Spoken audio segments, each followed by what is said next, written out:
ರಾಜರು ಯುದ್ಧಕ್ಕೆ ಅಥವಾ ವಿಹಾರಕ್ಕೆ ಹೋಗಿದ್ರು, ಬೇರೆ ಕಡೆ ಹೋಗಿದ್ರಲ್ಲ, ಅಲ್ಲಿ ಡೇರೆಗಳನ್ನ ನಿರ್ಮಿಸ್ತಿದ್ರು ಅವ್ರಿಗೆ ವಸತಿ ಇರೋಕೆ, ಮಣಗಕ್ಕೆ. ನಾವು ಓಪನ್ ಆಗುತ್ತೆ ಗೋಪುರ ತರ. ಗೋಪುರ ತರ ಇದಾಗಿ ಅವ್ರಿಗೆ ರಾಜರಿಗೆ. ಇವಾಗ ನಾವು ಟೆಂಟ್ ತಗೊಂಡ್ ಹೋಗ್ತೀವಲ್ಲ, ಕ್ಯಾರಿ ಮಾಡ್ತೀವಲ್ಲ ಟ್ರಾವೆಲ್ ಮಾಡ್ಬೇಕಾದ್ರೆ ಎಲ್ಲ. ಅದೇನಿದೆ ನೋಡ್ರಿ, ರೆಡ್ ಕಾರ್ಪೆಟ್. ಇದು ತಂಗಿನ ನಾಡಿನಿಂದ ಮಾಡಿದಂಥದ್ದು. ಈಗ ಎಲ್ಲಿ ಹೋದಲ್ಲಿ ನೆಲದ ಮೇಲೆ ಇರ್ಲಿಕ್ಕೆ ಆಗ್ತಾ ಇರ್ಲಿಲ್ಲ ರಾಜರಿಗೆ, ಅವ್ರು ನಡೆದಾಡುವಂತ ಜಾಗ ಅದು. ಆ ಟೆಂಟ್ ಹುಗ್ಯಾರಿಗೆಲ್ಲ ಭೂಮಿ ಕೊಟ್ಟಿದಾರ್ರಿ ಬಡ್ಕುಂದ್ರಿಗ್ಯಾರ.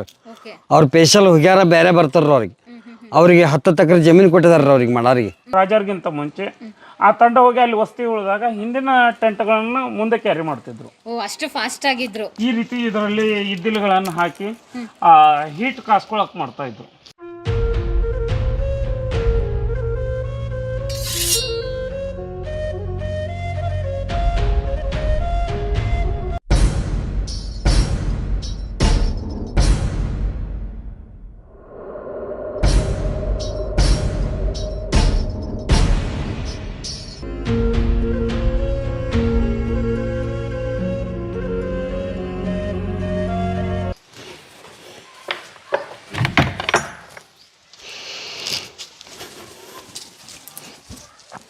ಅವೆಲ್ಲ ಮೊದಲಿನ ಕಾಲದ ಬಾಗಲ ಇವೆಲ್ಲ ನೋಡ್ರಿ. ಹಾಂ, ಬಡದೆಗಳು ಇವೆಲ್ಲ ಕಮಾನ್ಗಳು, ಗೋಡಿ ಇದ್ದಂಗೆ ರೀ. ಈಗ ಹಿಂಗೆ ನಿಲ್ಲಿಸ್ತಾರ್ರಿ ಇವೆಲ್ಲ, ಹಿಂಗೆ ನಿಲ್ಲಿಸ್ತಾರ್ರಿ ಇವೆಲ್ಲ. ಹಿಂಗೆ ಮ್ಯಾಲೆ ಹಾಕೋದ ಎಲ್ಲ, ಮ್ಯಾಲೆ ಹಾಕಿ ಹೋಗಿ ಹಾಕಿ ಮ್ಯಾಲಿಂದ ಬೇರೆ ತಳಗಿಂದ ಬೇರೆ ಇವೆಲ್ಲ ಬೇರೆ ಬೇರೆ ನೋಡ್ರಿ ಇವೆಲ್ಲ. ಇವಾಗ ನಾವು ಶಾಮೀನೆಲ್ಲ ಹಾಕ್ತಿವಲ್ಲ ಕಾರ್ಯಕ್ರಮಗಳು ಇದ್ದಾಗ, ಯಾವ್ದಾದ್ರು ಶುಭ ಕಾರ್ಯ ಇದ್ದಾಗ ಇವೆಲ್ಲ ಎಲ್ಲರೂ ಹೊರಗಡೆ ಎದ ಮಾಡೋದಾಗ ಮಾಡ್ತಾರ್ರಿ. ಅಂದರೆ ರಾಜರು ಯುದ್ಧಕ್ಕೆ ಅಥವಾ ವಿಹಾರಕ್ಕೆ ಹೋಗಿದ್ರು, ಬೇರೆ ಕಡೆ ಹೋಗಿದ್ರಲ್ಲ, ಅಲ್ಲಿ ಡೇರೆಗಳನ್ನ ನಿರ್ಮಿಸ್ತಿದ್ರು ಅವ್ರಿಗೆ ವಸತಿ ಇರೋಕೆ, ಮಣಗಕ್ಕೆ. ನಾವು ಚಲನಚಿತ್ರಗಳಲ್ಲಿ ನೋಡಿರ್ಬೋದು, ಬ್ರಿಟಿಷರು ಎಂಪೈರ್ ಇದ್ದಾಗೂ ನೋಡಿರ್ಬೋದು. ಬೇಟೆಗೆ ಹೋದಾಗಲಿ, ವಾಯು ವಿಹಾರಕ್ಕೆ ಅಥವಾ ವನಭೋಜನಕ್ಕೆ ಅದು ಹೋಗಿರ್ತಾರಲ್ಲ, ಅಲ್ಲಿ ರಾಜರಿಗೆ ತಂಗೋಕೆ ವ್ಯವಸ್ಥೆ. ಇದು ಗೋಡೆ ಥರ ರೌಂಡು ಕರ್ಟನ್ನು ಮೇಲೆ ಇದು ಮಾಡ್ತಾಯಿದ್ರು. ಈಗ ನಾವೆಲ್ಲ ಅಲ್ಲಿದೆ ನೋಡಿ, ಕ್ಯಾಂಪ್. ಕ್ಯಾಂಪ್ ಡೇರೆ ಅಂತಾರೆ. ಇದನ್ನು ವಾಲ್ ತರ ಬಳಸ್ತಾ ಇದ್ರು. ಅದನ್ನ ರೌಂಡ್ ಅಲ್ಲಿದೆ ನೋಡ್ರಿ, ಆ ತರ ಶಿಖರ. ಫುಲ್ ಓಪನ್ ಆಗುತ್ತೆ ಗೋಪುರ ತರ. ಗೋಪುರ ತರ ಇದಾಗಿ ಅವ್ರಿಗೆ ರಾಜರಿಗೆ. ಇವಾಗ ನಾವು ಟೆಂಟ್ ತಗೊಂಡ್ ಹೋಗ್ತೀವಲ್ಲ, ಕ್ಯಾರಿ ಮಾಡ್ತೀವಲ್ಲ ಟ್ರಾವೆಲ್ ಮಾಡ್ಬೇಕಾದ್ರೆ ಎಲ್ಲ. ಆ ಸಮಯದಲ್ಲಿ ಈ ತರ ಇದನ್ನ ತಗೊಂಡು ಗೋಡೆ ತರ ಬಳಸ್ತಾ ಇದ್ರು. ಅದಾದ ನಂತರ ಈಗ ಏನಿದೆ ಅಲ್ಲ, ಇದನ್ನ ತೆಗೆದುಕೊಂಡು ಹೀಗೆ ಅಗಲ ಮಾಡೋದ್ರಿಂದ ಈಗ ನಾವು ಗಾರ್ಡನ್ಗಳಲ್ಲಿ ನೋಡ್ಬೋದು. ಬುರುಜಾಕಾರ ಅಂದ್ರೆ ರೌಂಡ್ ನಲ್ಲಿ ಕುತ್ಕೊಂಡು ಇದು ಇರುತ್ತಲ್ಲ, ಕೂಡಕ್ಕೆ ನೆರಳು. ಅದ್ರದ್ದು ಮೇನ್ ಸೆಂಟರ್ ಪಾಯಿಂಟ್ ನೋಡಿ, ಕಟ್ಟಿಗೆ ರೌಂಡ್ ಆಗ್ತದ್ರಿ ಎಲ್ಲ ಕಡೆ. ಈ ರೀತಿ ರೌಂಡ್ ಹಿಂಗ್ ಸುತ್ತು ಹಿಂಗೆ ಚಾಚ್ಕೊಳ್ತಾ ಇತ್ತು. ಇದನ್ನ ಏನಿದೆ ಈ ಗೋಡೆ ತರ ಹೇಗೆ ಬಳಸ್ತಾ ಇದ್ರು. ಸಪೋಸ್ ನಾವು ಉದಾಹರಣೆ ಹೀಗೆ ತಗೋಬಹುದು, ಈ ಬಟ್ಟೆನ ಈ ತರ ನಿಲ್ಸ್ತಾ ಇದ್ರು. ಇದೇನ್ ನಡುವೆ ಒಂದು ಬಗಲಕ್ಕೆ ಐತಾರ್ರಿ ಇದನ್ನ ಮಾಡಿಬಿಟ್ರೆ ಒಂಥರ ಮೇಲಿಂದ ಇದು ಮಳೆ ಗಾಳಿ ಬಿಸಿಲಿಗೆ ಮತ್ತೆ ಇದು ಏನಿದೆ ತಡೆಗೋಡೆ ತರ ಕೆಲಸ ಮಾಡ್ತಾ ಇತ್ತು. ಇವೆಲ್ಲ ಇಲ್ಲಿ ನೋಡ್ಲಿಕ್ಕೆ ಸಿಕ್ಕಿದೆಯಲ್ಲ ಸರ್, ಅದೇ ಖುಷಿ ಆಗ್ತಾ ಇದೆ. ಆದ್ರೆ ಮೇಂಟೆನೆನ್ಸ್ ಇಲ್ದರೆ ಎಲ್ಲ ಹಾಕ್ಬಿಟ್ಟಿದ್ದಾರೆ. ತೆಗೆದು ಹೋಗ್ತಾರೆ, ಬೇಡ ತೆಗೆದು ಹೋಗ್ತಾರೆ, ನಾಶ ಆಗ್ತಾವ್ರಿ. ನಾವು ಬೇಡ ಒಗೆದು ಬೇಡ್ರ ತನ್ನಿ, ಏನು ಮಾಡೋ ಬೇಡ ತನದಾರ, ಇಟ್ಕೊಂತವ್ರು ಏನು ಮಾಡೋದ ತನದಾರ ಅವ್ರು. ನನ್ನ ಹೇಳ್ರ ತನ್ರಿ, ನಮ್ಮ ಹುಡುಗಾದ್ರೆ ಹೇಳ್ರಿ, ಹೇಳ್ರಿ ಅವೆಲ್ಲ ಬರ್ತಾವ ನೋಡಕ್ ಸಿಗೋದಿಲ್ಲ ಅವೆಲ್ಲ. ಹೇಳ್ರ ತನ್ನಿ, ಬೇಡ ತೆಗೆದು ಹೋಗಿ ತನದಾರ ಅವ್ರು, ತೆಗೆದು ಹೋಗಿದ್ದಾರೆ. ಇದನ್ನ ಕ್ಲೀನ್ ಮಾಡಿ ಇಟ್ಕೊಬಹುದು, ಯಾಕೆಂದ್ರೆ ಅವಾಗಿನ ಕಾಲದ್ದು ಹೇಗಿತ್ತು, ರಾಜರು ವಾಯು ವಿಹಾರ ಆಗಿರ್ಬೋದು, ಪಕ್ಕದ ದೇಶಕ್ಕೆ ಸಾಮ್ರಾಜ್ಯಕ್ಕೆ ಹೋಗ್ಬೇಕಾದ್ರೆ ಹೋಗ್ತಾರ. ಇವೆಲ್ಲ ಮೊದಲಿನ ಚಿಮಣಿಗೋಡ್ರಿ ಇವೆಲ್ಲ.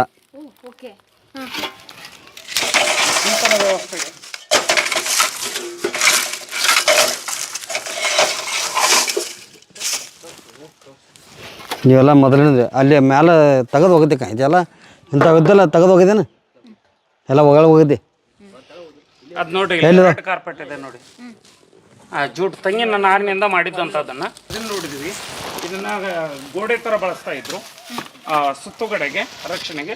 ಅದು ಮೇಲ್ಗಡೆ ಬಂದರೆ ಅದೇನಿದೆ ನೋಡ್ರಿ, ರೆಡ್ ಕಾರ್ಪೆಟು. ಇದು ತೆಂಗಿನ ನಾರಿನಿಂದ ಮಾಡಿದಂಥದ್ದು. ಈಗ ಎಲ್ಲಿ ಹೋದಲ್ಲಿ ನೆಲದ ಮೇಲೆ ಇರ್ಲಿಕ್ಕೆ ಆಗ್ತಾ ಇರಲಿಲ್ಲ ರಾಜರಿಗೆ, ಅವ್ರು ನಡೆದಾಡುವಂಥ ಜಾಗ ಅದು. ಇದನ್ನು ನೆಲಕ್ಕೆ ರೌಂಡಾಗಿ ಹಾಸಿ ಅದರ ಮೇಲೆ ಇದನ್ನು ಗೋಡೆ ಥರ ನಿಲ್ಲಿಸ್ತಾ ಇದ್ರು ಸುತ್ತಮುತ್ತ. ಅದಾದ ನಂತರ ಅಲ್ಲಿ ಆ ಥರದ ಇದನ್ನು ನೋಡ್ಬೋದು, ಶಿಖರ.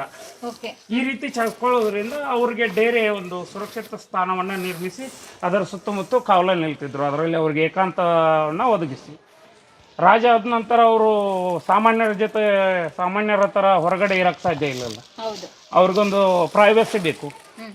ಆ ನಿಟ್ಟಿನಲ್ಲಿ ಇಂಥವುಗಳನ್ನೆಲ್ಲ ಬೇಟೆ ಆಡಕ್ಕೆ ಹೋದಾಗ, ವಾಯು ವಿಹಾರಕ್ಕೆ ಹೋದಾಗ, ಅಥವಾ ಒಂದು ಪ್ರಾಂತದಿಂದ ಮತ್ತೊಂದು ಪ್ರಾಂತಕ್ಕೆ ಅವರು ಆಗಿನ ಕಾಲದಲ್ಲಿ ನಡ್ಕೊಂಡು ಹೋಗಬೇಕಾಗಿತ್ತು, ಕುದುರೆ ಮೇಲೆ ಹೋಗಬೇಕಾಗಿತ್ತು, ಸಂಚಾರ ವ್ಯವಸ್ಥೆ ಇರಲಿಲ್ಲ. ಕತ್ಲಾದಾಗ ಈ ರೀತಿ ಡೇರೆ ಹಾಕೋತಿದ್ರು. ಆ ಡೇರೆಗೆ ಬಳಸಕ್ಕಂಥ ಸಾಧನಗಳಿವೆಲ್ಲ.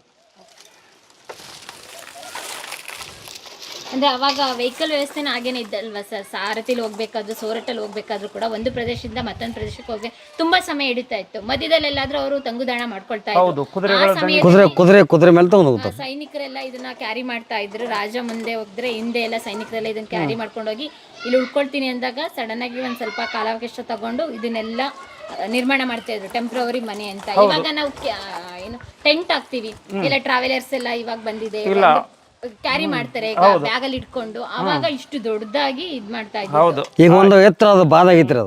ಅದ ಬೋನಿಗೆ ಸಿಗಿ ಹುಣಿವಿ ಮಾಡ್ತಾರಲ್ಲ, ಸಿಗಿ ಹುಣಿವೆ ಅಂತಂದ್ರೆ ದಸರಾ ಆದ್ಮೇಲೆ ಸಿಗಿ ಹುಣಿವಿ ಬರ್ತೈತಿರಲ್ಲ, ಅದು ತಂಟು ಒಗಿತಾರ ಅಲ್ಲಿ ಅವ್ರ ಹೊಲದಾಗ. ಆ ಜನಕ್ಕೆಲ್ಲ ಕರೆದು ಊಟಕ್ಕೆ ಹಾಕ್ತಾರ ಅವ್ರಿಗೆಲ್ಲ. ಅದೆಲ್ಲ ಬಾದಾಗ ಹೋಗೈತ್ರಿ. ಇಂಥದನ್ನೇ ಐತ್ರಿ, ಅದು ಸಣ್ಣ ಸೈಜ್ದಾಗಿತ್ತು. ಅವ್ರಿಗೆ ಮಾಡಾರಿಗೆಲ್ಲ ಭೂಮಿ ಕೊಟ್ಟಿದಾರ್ರಿ. ಆ ಟೆಂಟ್ ಹುಗ್ಯಾರಿಗೆಲ್ಲ ಭೂಮಿ ಕೊಟ್ಟಿದಾರ್ರಿ, ಬಡ್ಕುಂದ್ರಿಗ್ಯಾರ. ಅವ್ರ ಸ್ಪೆಷಲ್ ಹುಗ್ಯಾರ ಬೇರೆ ಬರ್ತಾರ್ರಿ. ಅವ್ರಿಗೆ 10 ಎಕರೆ ಜಮೀನು ಕೊಟ್ಟಿದಾರ್ರಿ ಅವ್ರಿಗೆ ಮಾಡಾರಿಗೆ. ಒಬ್ಬೊಬ್ರಿಗೆ 10 ಎಕರೆ ಜಮೀನು ಅದಾವ್ರಿ. ಇದು ಟೆಂಟ್ ಹುಗ್ಯಾರಿಗೆ ರೀ. ಟೆಂಟ್ ತೊಗೊಂಡು ಹೋಗಿ ಹುಗಿಬೇಕು, ತಂದು ಇಡ್ಬೇಕು ಇಲ್ಲಿ ಅವ್ರು. ಆ ಕೆಲಸ ಮಾಡೋರ್ಗೆನೆ ಒಬ್ಬೊಬ್ರಿಗೆ 10 ಎಕರೆ ಕೊಟ್ಟಾರ. ಇಲ್ಲೇ ಬಡ್ಕುಂದ್ರಿ, ಹೊಳೆಮಣ್ಣದ ಬಡ್ಕುಂದ್ರಿ ದೇವಸ್ಥಾನ ಐತಿರಲ್ಲ, ಆ ದೇವಸ್ಥಾನ ಊರೇನವ್ರು ಅಲ್ಲ ಬಂದ್ರೆ. ಈಗೆಲ್ಲ ಮುರಿದು ಹೋಗೈತ್ರಿ ಅದು. ಈಗ ಮೇಲಿನ ಈ ಎಲ್ಲ ವ್ಯವಸ್ಥೆ ಮಾಡೋರು ಸಾಮಾನ್ಯವಾಗಿ ಈ ಭಾಗದಲ್ಲಿ ಬೋವಿಗಳು ಅಂತ ಕರೀತಾರೆ. ಬೋವಿ ಅಂದರೆ ಕಲ್ಲು ಹೊಡೆಯುವಂಥ ಬೋವಿಗಳಲ್ಲ. ಬೋವಿಯಲ್ಲೇನೆ 2 ಇದೆ. ಈ ಬೋವಿಗಳು ರಾಜರ ಟೆಂಟ್ ಹಾಕೋದಾಗ್ಲಿ, ರಾಜರ ಮೇಣೆಯನ್ನು ಹೊರೋದಾಗ್ಲಿ, ಆ ಕೆಲಸಗಳನ್ನ ಮಾಡ್ತಿದ್ರು. ಈ ಟೆಂಟ್ಗಳು ಹೆಂಗಿರ್ತಿದ್ವು ಅಂದ್ರೆ 2 ಸೆಟ್ನಲ್ಲಿ ಇರ್ತಿದ್ವು. ಒಂದು ರಾಜ ಈ ಊರಿನಲ್ಲಿ ವಸ್ತು ಇರ್ತಿತ್ತು ಅಂತಂದಾಗ ಇಲ್ಲಿ ಇರ್ತಿದ್ದು, ಇನ್ನೊಂದು ಟೆಂಟ್ ಏನು ಹಿಂದೆ ಉಳಿದಿರ್ತಲ್ಲ ಅದನ್ನು ಕ್ಯಾರಿ ಮಾಡಿಕೊಂಡು ಮುಂದೆ ಹೋಗ್ತಾ ಇದ್ರು. ಅಂದ್ರೆ ರಾಜ ಬಂದ ನಂತರ ಟೆಂಟ್ ಹಾಕೋರಿಗೂ ಕೂಡ ಅವರು ಬೇರೆ ಕಡೆ ವಿಶ್ರಮಿಸುವಾಗಿರಲಿಲ್ಲ. ಅದಕ್ಕಾಗಿ 2 ತಂಡಗಳನ್ನು ಮಾಡಿ, ಒಂದು ತಂಡ ಮುಂದೆ ಹೋಗಿ ರಾಜರಿಗಿಂತ ಮುಂಚೆ, ಆ ತಂಡ ಹೋಗಿ ಅಲ್ಲಿ ವಸ್ತಿ ಉಳಿದಾಗ ಹಿಂದಿನ ಟೆಂಟ್ಗಳನ್ನು ಮುಂದೆ ಕ್ಯಾರಿ ಮಾಡ್ತಿದ್ರು. ಅಷ್ಟು ಫಾಸ್ಟ್ ಆಗಿದ್ರು. ಹೌದು. ಇದಲ್ಲದೆ ಆಗಿನ ಕಾಲದಲ್ಲಿ ಈಗ ಸ್ಪೀಡ್ ಪೋಸ್ಟ್ ಇದೆಯಲ್ಲ, ಆ ಕಾನ್ಸೆಪ್ಟ್ ಕೂಡ ಇತ್ತು ಆಗ. ಹೇಗೆ ಅಂದರೆ, ಈಗ ಒಂದೇ ಲೆಟ್ರು ಒಂದೇ ಕುದುರೆ ಮೇಲೆ ಒಬ್ಬ ವ್ಯಕ್ತಿಯನ್ನು ಕಳಿಸೋದಾದ್ರೆ ಆತ ತುಂಬ ಸಮಯ ತಗೊಳ್ತಾ ಇದ್ದ. ಆ ಕುದುರೆಗೆ ನೀರಡಿಕೆ ಆಗ್ತಾ ಇತ್ತು, ಹಸಿವು ಆಗ್ತಾ ಇತ್ತು, ಅಲ್ಲಿ ಇಲ್ಲಿ ತರಬೇಕಾಗ್ತಿತ್ತು. ಅದು ಬಿಟ್ಟು ಅವಾಗ ರಾಜರು ಏನು ಮಾಡ್ತಾಯಿದ್ರು ಅಂದರೆ 5-5 ಕಿಲೋಮೀಟರ್ಗೆ ಒಂದೊಂದು ತಮ್ಮ ಸಂದೇಶವಾಹಕರನ್ನ ನಿಲ್ಲಿಸ್ತಾ ಇದ್ರು. ಈತ ಕುದುರೆ ಮೇಲೆ ಬಂದು ಈ ಊರಿನಲ್ಲಿ ಕೊಟ್ಟ ಅಂತಂದರೆ, ಈಗ ಇಲ್ಲಿಂದ ಬಿಟ್ಟಿದ್ದೀವಿ ಅಂತ ತಿಳ್ಕೊಳ್ರಿ ನಾವು, ಎಲಿಮಣ್ಣವಳ್ಳಿಯಿಂದ ಹುಕ್ಕೇರಿಯಲ್ಲಿ ಒಬ್ಬ ವ್ಯಕ್ತಿ ಇರ್ತಿದ್ದ. ಈ ಪತ್ರವನ್ನು ಆ ಹುಕ್ಕೇರಿಯಲ್ಲಿ ಇರ್ತಕ್ಕಂಥ ವ್ಯಕ್ತಿಗೆ ತಲುಪಿಸಿಬಿಟ್ರೆ, ಆ ಹುಕ್ಕೇರಿಯಲ್ಲಿ ಇರ್ತಕ್ಕಂಥ ವ್ಯಕ್ತಿ ಗುಡಸ್ನಲ್ಲಿ ಇರುವಂಥ ವ್ಯಕ್ತಿಗೆ ತಲುಪಿಸ್ತಿದ್ದ. ಆ ಗುಡಸ್ನಲ್ಲಿರುವಂಥ ವ್ಯಕ್ತಿ ಅದನ್ನು ಹೋಗಿ ಘಟಪ್ರಭಾಗೆ ತಲುಪಿಸ್ತಿದ್ದ. ಘಟಪ್ರಭಾದಲ್ಲಿರುವಂಥ ವ್ಯಕ್ತಿ ಅರಭಾವಿಗೆ ಮುಟ್ಟಿಸ್ತಾ ಇದ್ದ. ಅರಭಾವಿಯಲ್ಲಿ ಇರ್ತಕ್ಕಂಥ ವ್ಯಕ್ತಿ ಗೋಕಾಕ್ ಮುಟ್ಟಿಸ್ತಾ ಇದ್ದ. ಅಂದರೆ ಒಂದೇ ಕುದುರೆ ಮೇಲೆ ಒಬ್ಬ ವ್ಯಕ್ತಿಯನ್ನು ಕಳಿಸೋದ್ರಿಂದ ಆತ ದಣಿಗೊಳ್ತಿದ್ದ, ಕುದುರೆ ದಣಿಗೊಳ್ತಿತ್ತು. ಹೀಗಾಗಿ ಅಲ್ಲಲ್ಲಿ ಒಂದೊಂದು ಪಡೆಯನ್ನು ಇಡ್ತಾ ಇದ್ರು ಅವರು ತಮ್ಮ ಅಂಚೆ ವ್ಯವಸ್ಥೆಗೆ. ಆ ವ್ಯಕ್ತಿ ಆ ರೀತಿಯಾಗಿ ಸ್ಪೀಡ್ ಪೋಸ್ಟ್ ಕ್ಯಾರಿ ಮಾಡ್ತಾ ಇದ್ರು. ಸಂದೇಶಗಳು ಬಹುಬೇಗ ಮುಟ್ಬೇಕಂದ್ರೆ ಆ ರೀತಿ ವ್ಯವಸ್ಥೆ ಎಲ್ಲ ನಮ್ಮ ರಾಜರು ಮಾಡ್ತಾ ಇದ್ರು. ಹೌದು. ಇದು ನೋಡಿ, ಇದು ಹಿಂದಿನ ಕಾಲದಲ್ಲಿ ರಾಜರು ಹಿಂದಿನ ಕಾಲದಲ್ಲಿ ಡೇರೆಗಳಲ್ಲಿ ಮತ್ತು ಮನೆಗಳಲ್ಲಿ ದೀಪ ಏನು ಹಚ್ತಿದ್ರಲ್ಲ, ಆ ದೀಪದ ವ್ಯವಸ್ಥೆ. ಇದನ್ನು ಈ ತರ ತೂಗು ಹಾಕಿ ಇದರಲ್ಲಿ ಬತ್ತಿಯನ್ನು ಇಟ್ಟು ಎಣ್ಣೆಯನ್ನು ಹಾಕ್ತಿದ್ರು. ಇದರಲ್ಲಿ ಎಣ್ಣೆಯನ್ನು ಹಾಕಿ ದೀಪವನ್ನು ಹಚ್ತಾ ಇದ್ರು. ಅದಕ್ಕೊಂದು ಇದು ವ್ಯವಸ್ಥೆ. ಇದಷ್ಟಲ್ಲದೆ ಈಗ ನೋಡ್ಬೋದು, ಇದು ಬೆಂಕಿಯನ್ನ ಹಾಕಿ ಕಾಸ್ಕೊಳಕ್ಕಾಗ್ಲಿ, ಚಳಿಗಾಲ ಅದು ಇದ್ದಾಗ ಇಲ್ಲಿ ಇದು ಬೀಳುವಂಥದ್ದು ಮಾಡಿ ಈ ರೀತಿ ಇದರಲ್ಲಿ ಇದ್ದಿಲುಗಳನ್ನು ಹಾಕಿ ಹೀಟ್ ಕಾಸ್ಕೊಳಕ್ ಮಾಡ್ತಾ ಇದ್ರು. ಚಳಿಗಾಲಗಳಲ್ಲಿ ಇವು ಟೆಂಟ್ ಹಾಕಿ ಪ್ರವಾಸದ ವೇಳೆಯಲ್ಲಿ ಇದ್ದಿಲುಗಳನ್ನು ಬಳಸಿ ಇಲ್ಲಿ ಹೀಟ್ ಜನರೇಟ್ ಮಾಡಿಕೊಂಡು ಟೆಂಟ್ಗಳಲ್ಲಿ ಬಳಸ್ತಾ ಇದ್ರು. ಆಗ ಇದು ಕೆಳಗಿನ ಏನಿದೆ ಆ ಇದ್ದಿಲಿನ ಬೂದಿ ಅದು ಹೋಗುತ್ತಿರುವಂಥ ಹಾದಿ. ಇದೇನಿದೆ ಇದು ದೀಪ. ಇದು ನೋಡಿ, ಆಗಿನ ಕಾಲದ ದೀಪ ಇದು. ಇಲ್ಲಿ ಒಂಥರ ಇದಕ್ಕೆ ಸ್ಟ್ಯಾಂಡ್ ಇರ್ತಿತ್ತು. ಇದನ್ನ ಈ ತರ ನೇತ್ ಮಳೆ ಬಡಿತಾರ. ಇದರಲ್ಲಿ ಚಿಮಣಿ ಎಣ್ಣೆ ಅಥವಾ ತೈಲ, ಆ ಕಾಲದಲ್ಲಿ ಹೊಂಗೆ ಎಣ್ಣೆಯನ್ನು ಬಳಸ್ತಾ ಇದ್ರು ದೀಪಗಳಿಗೆ. ಹೊಂಗೆ ಮರದ ಎಣ್ಣೆಯನ್ನು ತೆಗೆದು ಇದರಲ್ಲಿ ಹಾಕಿ ಬತ್ತಿಯನ್ನು ಬೆಳೆಸ್ತಾ ಇದ್ರು. ಇಲ್ಲಿ ಹಾಕ್ಬೋದು ಅನ್ಸುತ್ತೆ, ಟ್ರೈ ಮಾಡಿ. ಹೌದು, ಇಲ್ಲ ಸ್ವಲ್ಪ ದೊಡ್ಡದಾಗಿದೆ. ಇಲ್ಲಿ ಬಳಸ್ಬೋದು ನೋಡ್ರಿ. ಕೊಡಿಲಿ ಸರ್. ಹಾಂ ಎಸ್ ಎಕ್ಸಾಕ್ಟ್ಲಿ ಹೀಗೆ ಗೋಡೆಗಳಿಗೆ ನೇತಾಕ್ತಾ ಇದ್ದೀವಿ. ಇದನ್ನ ನೋಡಿ, ಇದು ಬಟ್ಟೆ ಎಷ್ಟು ದಿಪ್ಪಾಗಿದೆ. ಹೌದು.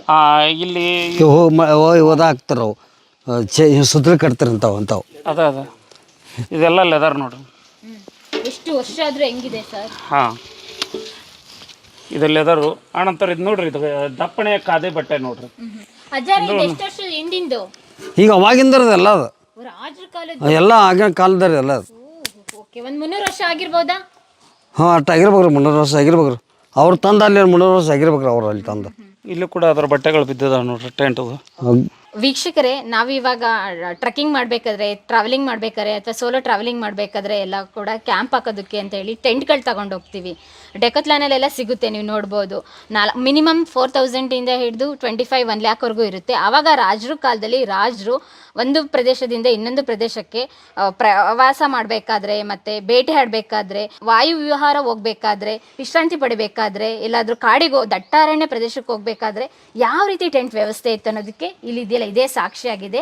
ಆವಾಗ ರಾಜರು ಕಾಲದಲ್ಲಿ ಸರಿಸುಮಾರು ಇದೆಲ್ಲ ಒಂದು 300 ವರ್ಷದ ಹಿಂದೆ ಮಾಡಿದಂಥ ಟೆಂಟಿನ ವ್ಯವಸ್ಥೆ. ಅದಕ್ಕೆ ಡೋರಿ ಅಂತ ಹೇಳೋರು. ಹಿಂದೆ ಸೈನಿಕರು ಇದನ್ನೆಲ್ಲ ಕ್ಯಾರಿ ಮಾಡ್ಕೊಂಡು ಬರೋರು. ರಾಜರು ಈ ಪ್ರದೇಶದಲ್ಲಿ ಸುಸ್ತಾಯಿತು, ನನಗೆ ದಣಿವಾರಿಸ್ಕೋಬೇಕು, ಕತ್ಲೆ ಆಯಿತು ಅಂತ ಹೇಳಿದ ಸಂದರ್ಭದಲ್ಲಿ ನೀವು ಹಲವಾರು ಸಿನಿಮಾದಲ್ಲಿ ನೋಡಿರ್ತೀರ, ಈ ಜಾಗದಲ್ಲಿ ಇವತ್ತು ಇಲ್ಲಿ ಠಿಕಾಣಿ ಹೂಡೋಣ ಅಂತ ಹೇಳಿರ್ತಾರೆ ಬ್ರಿಟಿಷರು ಮತ್ತು ರಾಜರು ಮಹಾರಾಜರು ಯುದ್ಧದ ಸಂದರ್ಭದಲ್ಲಿ. ಆ ಟೈಮಲ್ಲಿ ರಾಜರಿಗೋಸ್ಕರನೇ ಕೂಡ ರೆಡ್ ಕಾರ್ಪೆಟ್ ಇರ್ಬೋದು, ಇಲ್ಲಿ ಇದೆಲ್ಲ ಇದು ಒಂದು ಗೋಡೆ ರೀತಿ, ಒಂದು ಟೆಂಟ್ ರೀತಿ ನಿರ್ಮಿಸ್ತಾ ಇದ್ರು. ಮೇಲೆ ಮಳೆ ಮತ್ತು ಗಾಳಿಗೆ ಅದ್ರ ಜೊತೆಗೆ ಬೇರೆ ಕ್ರಿಮಿಕೀಟಗಳು ಬರ್ದಿರೋ ರೀತಿ ಒಂದು ಪ್ರೊಟೆಕ್ಟಿವ್ ಆಗಿ ರಾಜರ ಸುರಕ್ಷಿತ ವ್ಯವಸ್ಥೆಯಾಗಿ ಈ ಟೆಂಟನ್ನು ನಿರ್ಮಾಣ ಮಾಡಿ ಅಲ್ಲಿ ಮಲಗ್ತಾ ಇದ್ರು. ಮುಂದೆ ಮಾರನೇ ಬೆಳಗ್ಗೆ ಅಲ್ಲಿಂದ ಪ್ರವಾಸನ ಕೈಗೊಳ್ತಾ ಇದ್ರು. ಅದಕ್ಕೆ ಒಂದು ಇದೊಂದು ಸಾಕ್ಷಿಯಾಗಿದೆ. ಅದಿಲ್ಲಿ ಒಂಟುಮರಿ ದೇಸಾಯಿಯವರ ಅರಮನೆಯಲ್ಲಿ ಸಿಕ್ಕಂಥ ಒಂದು ಹಳೆ ಕಾಲದ ಪುರಾತನ ಇತಿಹಾಸವನ್ನು ಹೇಳುವಂತಹ ಒಂದು ಡೋರಿ ಇದಾಗಿದೆ. ಪ್ರಿಯ ವೀಕ್ಷಕರೇ, ನಮ್ಮ ಕರುನಾಡಿನ ಸಾಹಿತ್ಯ, ಸಂಸ್ಕೃತಿ, ವಿಶೇಷ ವ್ಯಕ್ತಿಗಳ ಸಂದರ್ಶನವನ್ನು ತಪ್ಪದೇ ವೀಕ್ಷಿಸಿ. ನಮ್ಮ ಚಾನಲ್ ಅನ್ನು ಸಬ್ಸ್ಕ್ರೈಬ್ ಮಾಡಿ, ಬೆಲ್ ಐಕನ್ನ ಕ್ಲಿಕ್ ಮಾಡಿ, ನಿಮ್ಮ ಅಭಿಪ್ರಾಯವನ್ನು ತಪ್ಪದೇ ತಿಳಿಸಿ. ಡಿಜಿಟಲ್ ಮಾಧ್ಯಮ ಎಲ್ಲ ಸಾಮಾಜಿಕ ಜಾಲತಾಣದಲ್ಲೂ ಲಭ್ಯವಿದೆ. ಸ್ವತಂತ್ರ ಪತ್ರಿಕೋದ್ಯಮವನ್ನು ಬೆಂಬಲಿಸಿ. ಧನ್ಯವಾದಗಳು.